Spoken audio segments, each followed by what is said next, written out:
I think that what has been so exciting about this story from the beginning is that really what we're looking at when we're looking at these apes is ourselves. And it's a way to hold a mirror up to human nature.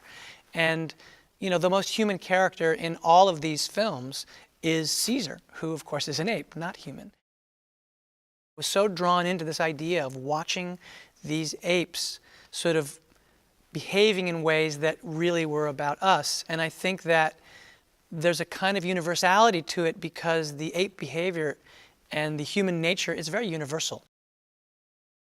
On the one front, it's a giant war movie. It's filled with action and battles. But in the foreground, it's really about Caesar's war within his heart and the struggle for his soul.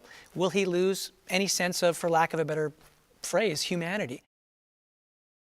The story is very much an ape point of view story. You come into it through Caesar's perspective. You see this war that's been going on and the losses that the apes are taking, and Caesar taking it very, very personally. And when you see the extremes to which Woody Harrelson's character and his men will go, you start to feel like, well, what kind of monsters must they be? But as the story evolves and as the mystery unfolds, you start to come to understand their humanity. They're on the edge of extinction. They're fighting for survival. And so the question starts to be, just how extreme would you be in order to preserve your very species, to allow for a world where there can be decency and humanity and gentleness again? How extreme will you be to fight for that? You know, a lot of actors, I think, are afraid of the idea of being replaced by technology, but this is actually completely driven by the performance. And so it is a playground for actors.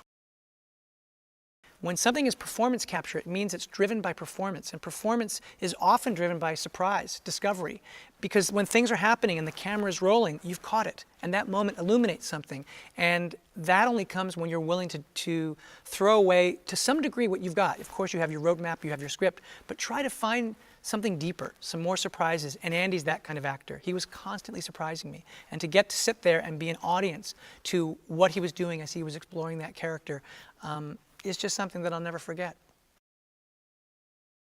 I mean, Woody is a very inventive actor, and he ended up having a lot to contribute to the character at the script stage. You know, we had written it, you know, Mark and I, very detailed, and then he had certain aspects where he thought, oh, I love that.